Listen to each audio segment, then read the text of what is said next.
प्रणाम सादा नमन परम प्यारे राम, परम पूज्य गुरुजन, परम दिव्य आत्माएं और आप सबके मंगल आशीष लिए परमेश्वर अकारण कृपा करके अपने श्री चरणों में लेकर आए हैं।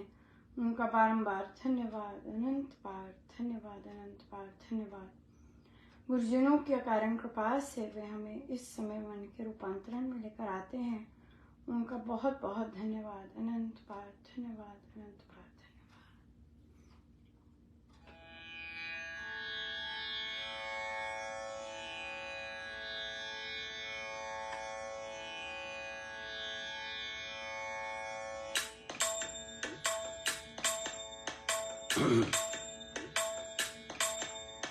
राम राम कहिए सदा सुखी रहिए, राम राम कहिए सदा सुखी रहिए, राम राम कहिए सदा सुखी रहिए, राम राम कहिए सदा सुखी रहिए, राम राम कहिए सदा सुखी रहिए, राम राम कहिए सदा सुखी रहिए, राम राम राम राम राम राम राम राम राम राम राम राम राम राम राम राम राम राम कहिए सदा सुखी रहिए, राम राम कहिए सदा सुखी रहिए, राम राम कहिए सदा सुखी रहिए, राम राम कहिए सदा सुखी रहिए, राम राम कहिए सदा सुखी रहिए, राम राम कहिए सदा सुखी रहिए, राम राम कहिए सदा सुखी रहिए, राम राम कहिए सदा सुखी रहिए, राम राम कहिए सदा सुखी रहिए, राम राम कहिए सदा सुखी रहिए, राम राम कहिए सदा सुखी रहिए। श्री कथा प्रकाश जी।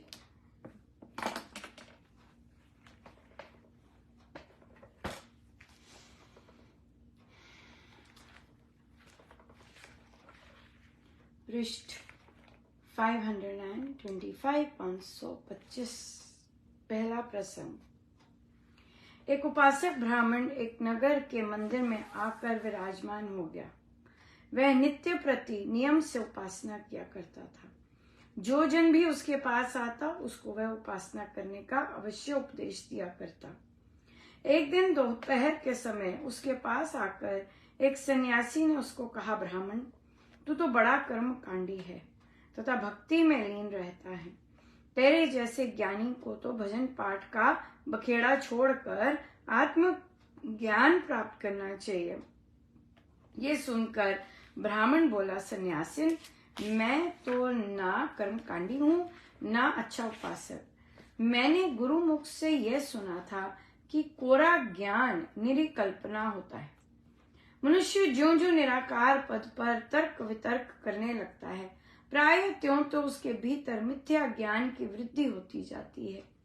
जैसे काल्पनिक पकवान भूखों के पेट नहीं भर सकते, ऐसे ही काल्पनिक ज्ञान भी आत्मज्ञान, शांति और संतोष का कारण नहीं हो सकता। कल्पना वह किला है जिसकी नींव कच्ची है। यह वह घोड़ा है जिसके पांव ना तो सीधे पड़ते हैं ना एक स्थान पर स्थिर रहते हैं। जिन लोगों ने अधिक कल्पना की वे अंत में चार वाक मत पर जाकर ठहरे। युक्तिवाद के पतिपन से बौद्ध लोग शून्य पर जाकर टिके और शंकर मत के अनुयायी निर्वेशवाद पर, जिसका कोई विशेषण नहीं और का निर्वचन भी ना किया जा सके, वह पदार्थ क्या है ये कौन कहे।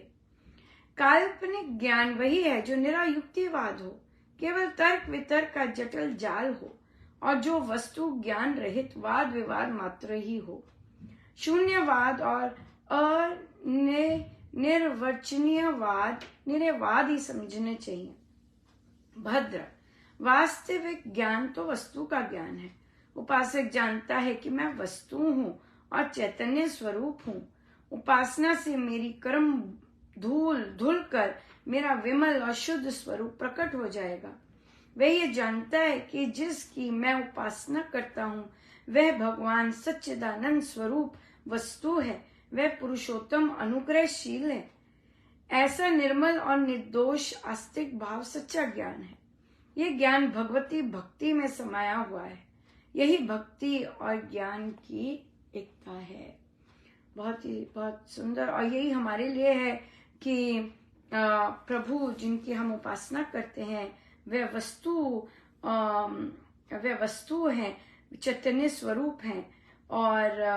और मुझे उपासना से मेरे कर्मों की धूल धुल कर मेरा शुद्ध स्वरूप प्रकट हो जाएगा।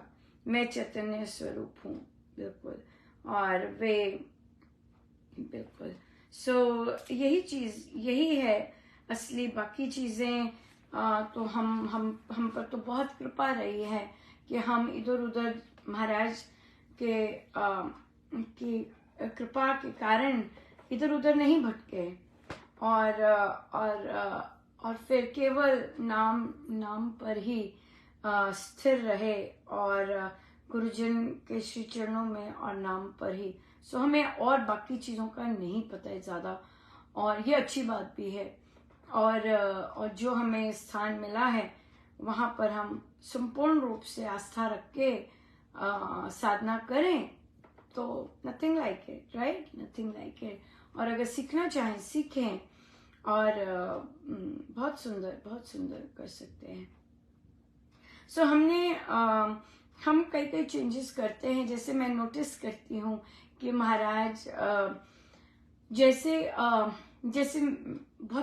बहुत प्यारा महाराज ने फुलवारी सी बनवाई भी है, लेकिन हमारे यहाँ पे हिरन होते हैं, और हिरन क्या करते हैं कि कई फूलों को खा जाते हैं, और फिर वो सुंदर फूल होते हैं, कई बार हिरन आने बंद हो जाते हैं। लेकिन उन्हें पसंद है, पता लग जाए कि हिरन को पसंद है तो वो जाएगा फूल। सो पर ठीक है, कई बार ठीक है।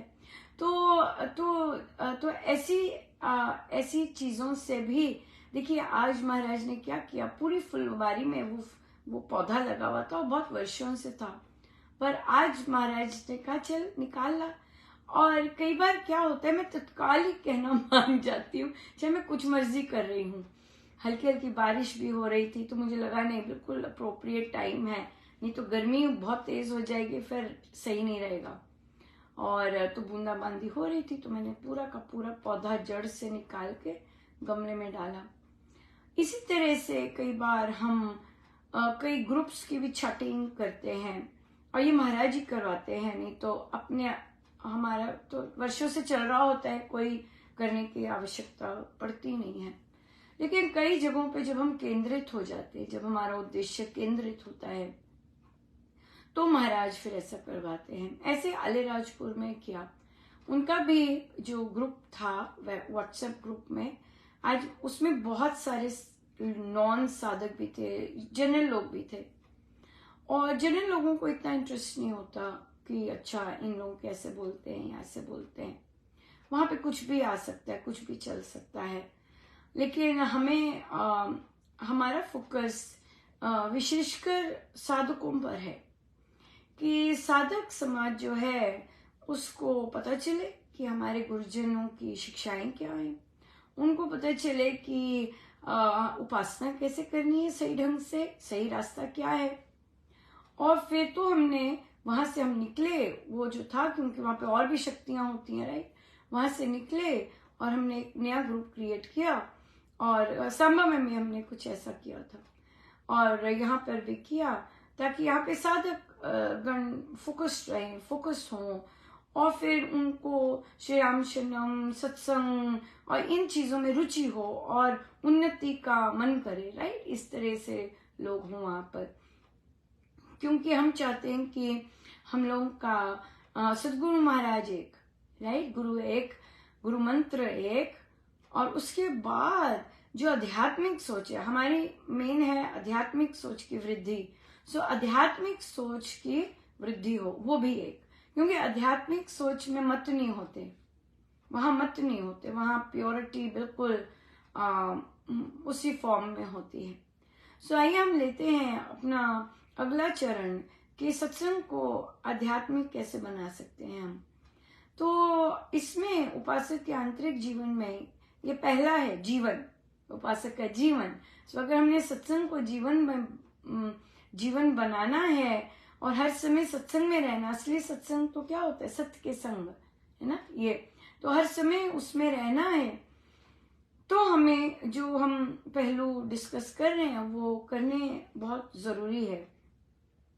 और इसमें आएगा कि एक साधक को स्वामी जी महाराज कहते हैं कि एक ही चिंता होती है, उसको यही चिंता होती है कि मेरा जो जाप है वो सही ढंग से हो रहा है कि नहीं, कुछ मर्जी आ जाए, उसे और किसी की चिंता नहीं होती। हाँ, कोई विपत्ति आ गई है, कोई परिस्थिति आ गई, इसकी वो चिंता नहीं करता, वो एक ही चीज की चिंता करता है कि मेरा जाप सही ढंग से हो रहा है कि नहीं हो रहा, राइट। तो इसका क्या मतलब, वो हम उसे सत्संग में अब कैसे लें कि हम मेरा एक ही चिंता है, एक ही चिंता है कि सत्संग में क्या मेरा फोकस मेरे राम पर है कि नहीं है, ये बात है। क्या मेरा फोकस जो महाराज प्रवचन दे रहे हैं तो मेरा फोकस बाकी चीजों पे है, या फिर मेरा नाम चलता जा रहा है और मेरा फोकस उस नाम पर है, राइट। इस समय भी कितने साधक सुबह उठते हैं और तो पर मेन बात है कि क्या हम इस समय अपनी माला लेके जाप कर रहे हैं या ध्यानस्थ हैं और प्रभु से एक हो पा रहे हैं कि नहीं हो पा रहे, ये असली चीज है, राइट। सो इसलिए ये बहुत इम्पोर्टेंट है कि जब हम सत्संग करते हैं तो हमारी प्रमुखता हमारी एक ही चीज होनी चाहिए, क्या मेरी तार परमेश्वर से जुड़ी है कि नहीं जुड़ी, बिल्कुल ये बहुत इम्पोर्टेंट है। और अगर ये होता है तो डेफिनेटली हम आध्यात्मिक सत्संग, हम बहुत सारे चरण हैं, राइट, हमने सुरती लगी हमारे सत्संग में और हमें और कोई बात की चिंता ही नहीं है, हमारी कोई मांग नहीं है, कोई कुछ नहीं है, एक ही बात की है, राइट। तो ऐसे में क्या होता है कि हम कोई भयंकर परिस्थिति लेके आए होते, जैसे आज ही प्रश्न आया कि अनुपमा बहुत बहुत परेशानियों से घिरे हुए हैं, आप प्रार्थना करो। तो मैंने उन्हें लिखा कि आप, हमारे गुरुजन तो स्वयं प्रार्थना करने को कहते हैं, और आप अपना जाप बढ़ाइए और अपना जाप के साथ ये मानिए कि मेरा इस जाप से सौभाग्य बढ़ता जा रहा है। या अगर आपको ये यकीन है कि जिनका मैं नाम जप रही हूँ वह अतिशय सौभाग्य प्रदान करने वाले हैं, तो फिर डेफिनेटली जब आप ये मानकर जाप करते हैं कि इस जाप से मेरे सौभाग्य में वृद्धि होती जा रही है, क्यों नहीं होगी, क्योंकि आप विश्वास कर रहे हैं उस नाम जाप पर कि मेरा नाम जाप से मेरा सौभाग्य में वृद्धि होती जा रही है। क्यों? क्योंकि मैं उस सौभाग्य प्रदान करने वाले का जाप कर रही हूँ, उनका चिंतन कर रही हूँ, उनका ध्यान कर रही हूँ, राइट। तो साधक को फिर एक ही बात की चिंता होती है कि मेरा जाप सही ढंग से हुआ है कि नहीं हुआ, rather than कि हम इधर जाएं, दूसरों के पास जाएं कि भाई हमारे लिए प्रार्थना करो। क्यों कहें हम दूसरे को प्रार्थना, ये बहुत दुख की बात है कि जिनका आप नाम जप रहे हैं आप उनके पास नहीं जाते और बिन मांगे उनके पास नहीं बैठते और विश्वास नहीं करते कि मेरे राम मेरे अंगसंग हैं और मेरी हर परेशानी का हल उनके पास है और वे सुन रहे हैं, वे देख रहे हैं कि मैं कैसे परेशान हूं। बिल्कुल एब्सोल्युटली। तो इसलिए ये चीज बहुत ज्यादा इम्पोर्टेंट है कि हम विश्वास नहीं करते उस मंत्र पर जिनकी हमने चरण शरण ली है। हमें उस नाम जाप पर विश्वास करना है, उन मंत्र पे विश्वास करना है, मंत्र देने वालों पर विश्वास करना है, और ये विश्वास करना है कि वे मेरी हर पल सुन रहे हैं, उनको मेरा पता है। या बिल्कुल। सो बहुत बहुत धन्यवाद कि आपको महाराज भेजते हैं प्रश्न करने के लिए, आपको महाराज भेजते हैं चर्चा करने के लिए, आपको महाराज भेजते हैं कि हम कैसे वृद्धि कर सके, कैसे अपने सत्संग आध्यात्मिक बना सके, और गुरुजनों की शिक्षाओं पर अक्षर कैसे चल सके। बहुत सुंदर। सो आइए हम सीधे होके बैठे।